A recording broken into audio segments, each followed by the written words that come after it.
Yan, PDI, pre-delivery inspection. Yan. Nandoon, same pa rin. Tools, gasoline, owner's manual. Kasama na rin po dito. Kasama na rin po dito yung warranty booklet during PDI.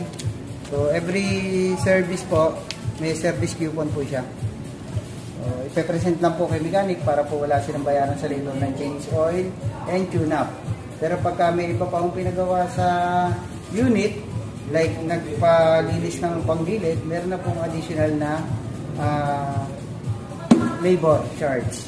So, andito po yung battery niya, kinabit po natin kanina. Kasama po ng mga fuse. So, ito po. Dito po nakalagay ang charging port. So, gagana lang po yan kapag